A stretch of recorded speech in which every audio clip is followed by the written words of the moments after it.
this continues on, what is the long term plan for a lot of people in this situation? Like, is there like I sat there and spitballed one night that I thought it would be cool if a bunch of people who say lost their jobs or something in one particular place, like Old Fort or something. I don't know if they got a donation from someone to start a business. All those people that lost their job, like to start it. Like, do people have any like? That's what I'm trying to do with my community is teach financial literacy. That's what my nonprofit was started as in May of last year as Moneywise Tax Academy. That started Oh, doing business as Moneywise Community Outreach. So that's I want them to come through. I'll help them get back on their feet financially, replace lost documents. Help find jobs, whatever. Just try to get people back on their feet and send them back out as an asset instead of a detriment. yeah, it's Yeah, kind of like exactly. starting over from Yeah. nothing, I know. Mhm. Give honestly. me just like I know you just kind of broke it down right there anyway, but like a breakdown of what exactly KAB is and what you're going to be doing there. Okay, I named it KAB Village because it's named after my daughter who died in 2012, Halloween 2012. So she was born and raised in that location in that area. So that's the reason behind it, and I just feel like I'm doing exactly what she would be doing or be wanting me to do. So that's her name was Kristen Alexandria Burnett. So that's why it's called Cat Village. Oh, okay.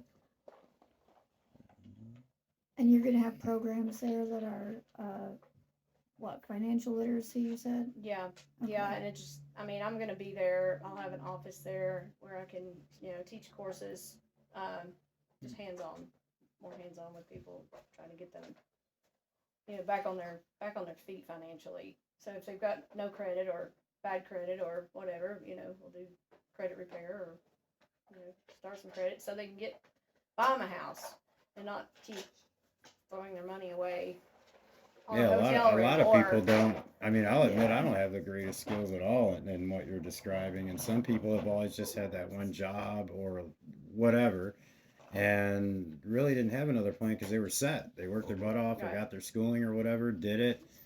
Then they lost everything, got to start all over again. It's kind of like, what do you do? Yep. So that is a good point with the credit and everything. That's a damn good idea. That's one of the things that I talk about where I was like, there's got to be some long term idea on how to turn a corner. Yeah, just Yeah. keep handing out donations. I've kind of shifted from disaster relief and disaster recovery into transitional housing and transitional, it's like in that transition stage. Yeah, exactly. That's I mean, very not that I'm important. not going to not help somebody if they come and I've got it in my connexes, then yeah, they're more than welcome to it. But, I'm kind of trying to transition. Yeah, because realistically, you can't live off the donations forever, Right. Exactly. and people aren't going to be able to continue to donate and function like that forever. And it's We're Right. small hurting the other nonprofits, businesses whenever they're constantly right? getting it and not having, so like Yep. the money's It not going crushed back our into it. business in Hickory because at first it was a lot of people, because some of our customers are in Morganton and stuff like that. Some come down from Boone and everything.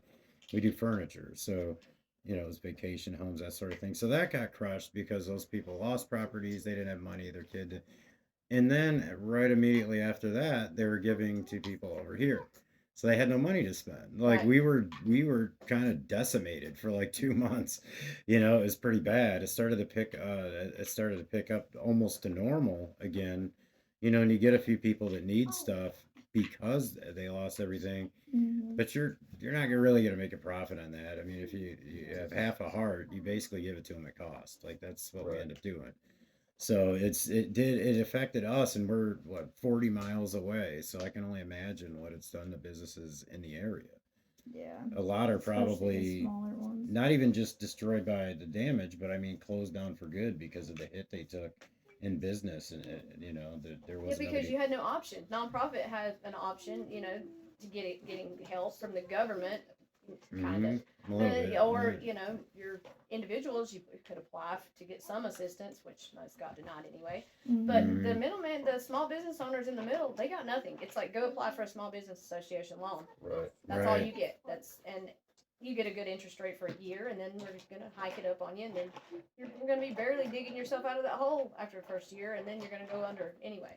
Yeah. It's like they intentionally set them up for failure. I know. Yeah, that's Seems that exactly what way. it feels like. Yeah, the small business thing is something that bothers me specifically.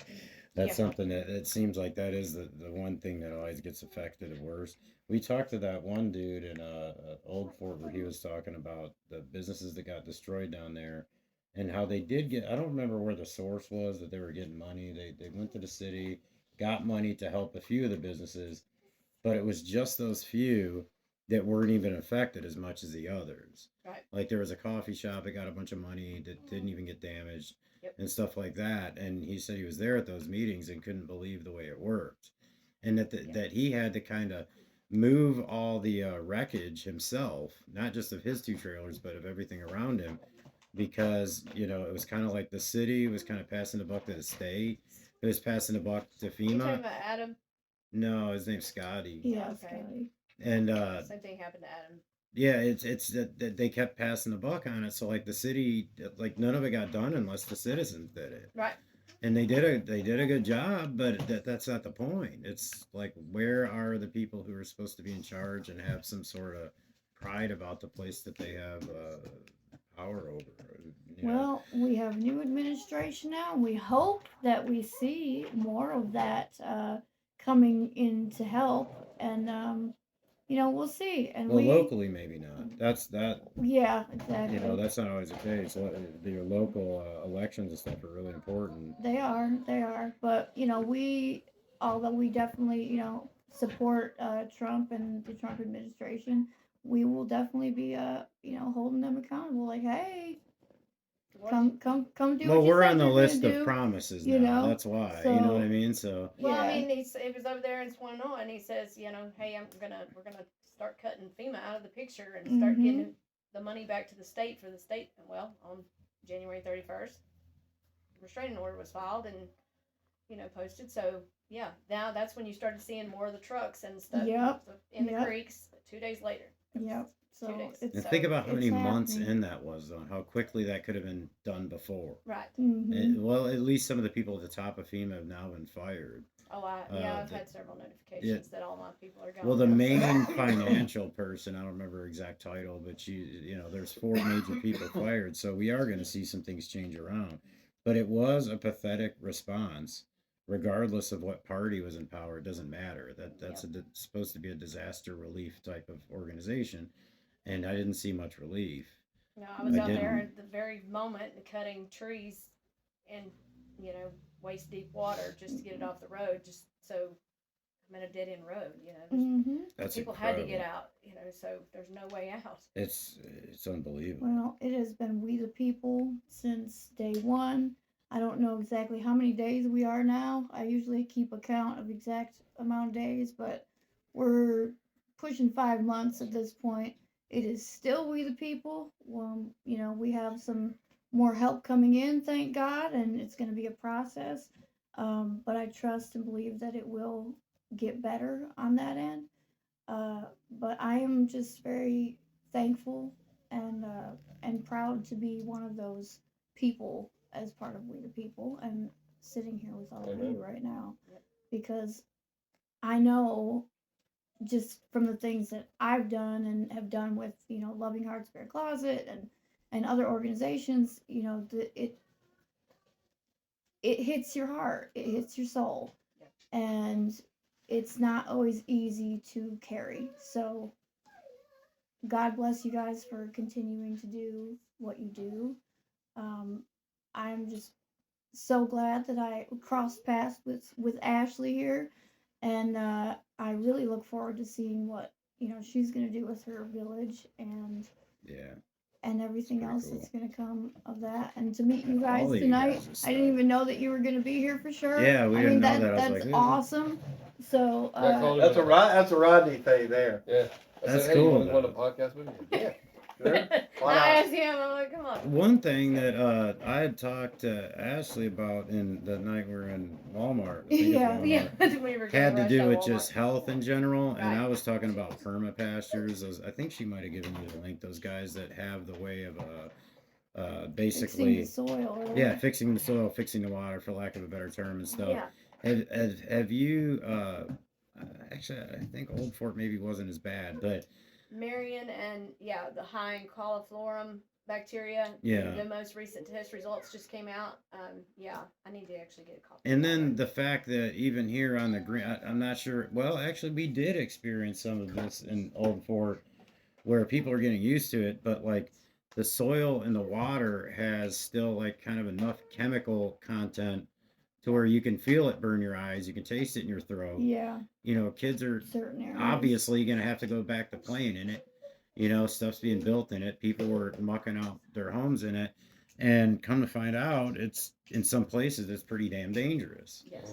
That those guys, the perma pastures guys, did some tests in it was Marshall. It was a town that I'm not aware of that's just above Asheville. I don't remember the name of it, and a couple other places, and they said it was really bad. The content of some of these metals and stuff, because you know it's I guess it's mainly because of you know, vehicles going into the water, factories getting wiped out, Factory, yeah. and that stuff doesn't just go away. No, that's your forever chemicals. Yeah. So are you guys experiencing any of that where it's like near you at all, where you're like, damn, we got to do something, or I mean, it's just like these newest test results that just came out. They're, Marion was high in a lot of things, and some other places were higher in heavy metals. But I know of a lot of the dumping, even from way back in Old Fort, where the dye companies would dump up in Twin Lakes, way out in the country. I heard of that. Yeah. Yeah. So I mean, it's like all these things you got to think got stirred up, and Oh, they just yeah. got Yeah. turned up straight back up to the surface, and then washed right back out. So. Because that was the thing we fell in love with here is we would go camping at Curtis Creek, and it was like the water is so clear and clean. It's just amazing. And now everywhere we go, it's like mucky. To be honest, it's like Detroit water now. Yeah, so yeah. And it doesn't seem like there's anyone doing anything to fix that. That's what I thought that the National Guard would be doing. And yeah, Like you have to clean the waterways first, the debris, yeah. before you can start the next phase. It's fixing the water. Right, Yeah. yeah. These guys have a way to where they use some sort of a microorganism that goes in there and eats all that bad stuff up, and what comes out of them is a good thing. That actually cleans the water, but it's a big process. In the ocean. Yeah, and Sort it's of, it's I one of guess. those things where they do these tests where it proves that it works, but then like the video gets pulled down. I'm not kidding. Like it's an actual thing. You know, it's that's what worries me though, is just the fact that people were exposed to a lot of things in this dirt and everything. Like we had Tyler who his partner had a drop of water In Pensacola. get in his eye. His eye became this big, you know, he Yeah. burned a hole in his foot from the water. Yeah. And his, One of the guys that run the dog teams. He was in Pensacola. His hand. He just about lost his hand. Yeah.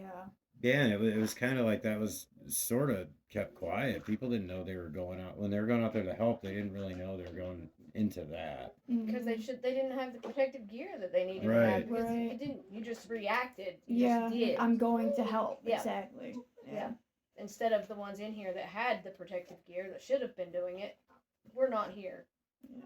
Like I don't like what they did here at the Greenway in Marion, where they all they did was kind of push some dirt off of the sidewalks, throw some new asphalt down in a few places, and put some fences back up. But meanwhile, the dirt smells the same. You know what I mean? It's like everything's fine now, and Take your families out there. yeah, and it's not safe. It can't be good. So it's kind of like they should be telling you, like, stay, you know. But everybody wants to act like everything's back to normal and fine, you know. And I understand.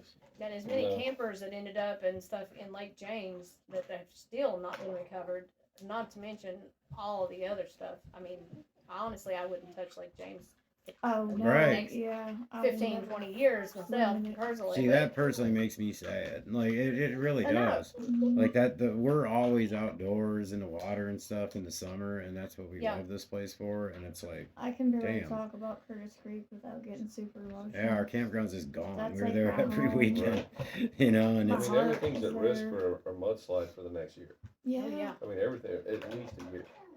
yeah. See, every time I hear that, I get scared. The now. rain. Right. Yeah. It's so This is- strange. Like, It's definitely a PTSD type trigger. Oh, yeah. Several You people. know, you hear that rain, and you hear that wind, and it's just like, okay, well, it's not that bad. It's like, well, it wasn't really that bad that day yet No, it either. wasn't. It wasn't supposed to be 30, 40 feet of water. We were in Asheville, what, 2 weeks ago when she got her cast off? Yes. Oh my God, you could see where it was actually, that's not an exaggeration. It was like 30, 40 feet. You guys know that. Oh God. it Like was- you can literally count how high it is.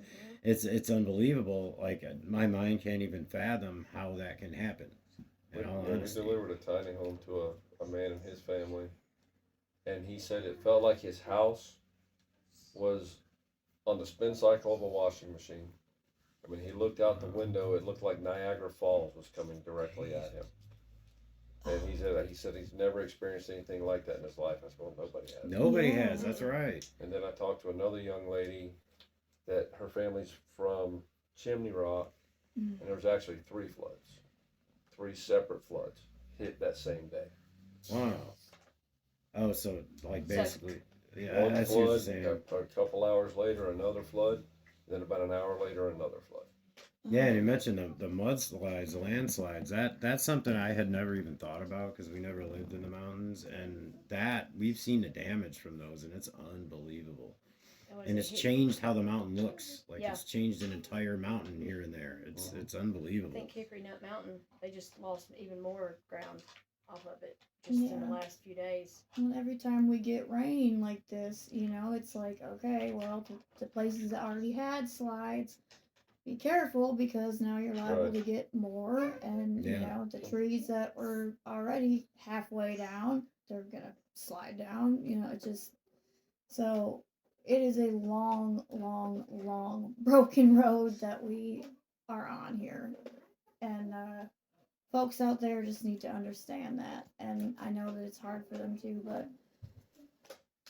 It's you're like we said, you're replacing entire lives of people. It's not going to take a couple months. no. It's But just it's long broken road aside, we are on that road, and we are all going to stay on that road.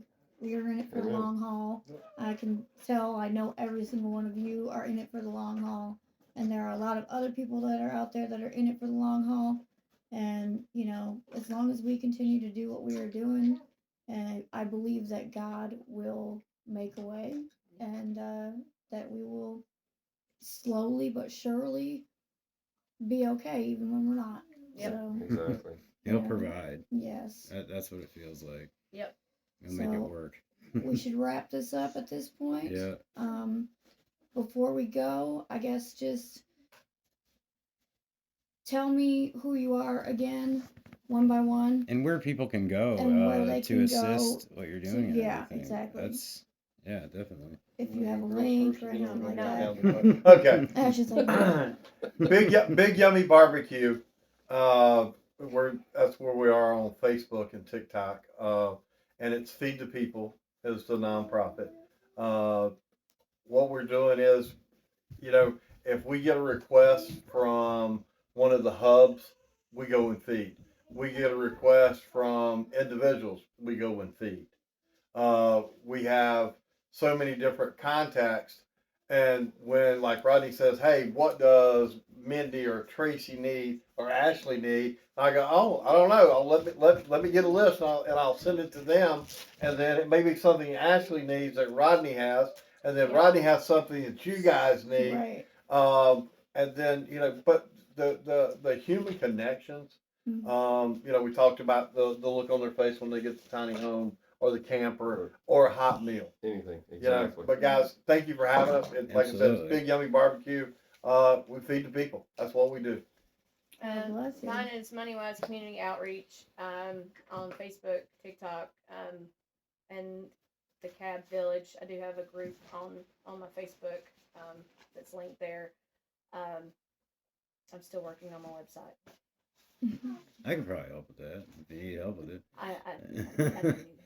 I did my own, but for my business, but now I need help for this one. Yeah, you're doing too many things at once, Ashley. You do need help. I know. I'm not afraid to ask for it either. At this point, I have to ask for help. Yes. So, Whatever gets it done. Hang on. And I'm Rodney Cole, Pay It Forward Network, and you can find us just about any social media now: TikTok, Facebook, YouTube. Our website's payitforwardnetwork.org. And our primary focus when I started the nonprofit was to end homelessness for our veterans and first responders, Mm. and treat PTSD and addiction issues. Um, this kind of changed gears a little bit. We're still doing that as the need comes in, but we're focused here for right now. And as long as we're needed, we'll be here. So if anybody wants to donate, you can go to the website. There's plenty of ways you can donate there. And that the whatever comes in stays here, and that's where it's at for right now. Amen. Well, thank you guys so much for coming on and enduring our, messy, all kinds of children running all over the place and whatnot situation. My life in a nutshell. Right. So. And you Yeah, guys seem to have it perfect. organized too. The thing that we've run into since the Okay, beginning, hang on. like we were talking about earlier, is that there's a lot of people that want to help, a lot of groups of people that want to help, but by the time that the resource you have, you're getting it somewhere, it's already been filled by someone else. So the people are running around like chickens That's with why their I'm head kind cut of let people come to me. I Yeah. let them call me, message me, whatever. I mean, I live just, a few seconds from my container, so I just go and I'm like, okay, meet me over there. I'll go get what you need. Mm-hmm. That's why I named this Pay It Forward Network. One, pay it forward. Two, network. Because Yeah. without all of this networking, none of this would have been possible. Oh, absolutely. right. It's social media that's made all of this happen. That's how we've all connected in one way or another. Yeah. Has been through networking. For Social sure. media did something good. Yeah. Yeah. Yeah. It did. I mean, the bear No, that's true. closet. Vivian, like she was barely never leaving her house and was able to organize all yeah. kinds of people coming here I to mean, help. the bear closet has You know? expanded so much. Well, With the y'all just hurricane, had to get it's a new just- building because yeah. I mean, the connections are incredible. So I'm thankful, and we're signing off. Yeah. All right. God bless y'all. Thank you. God Thank bless y'all. you. Thank you.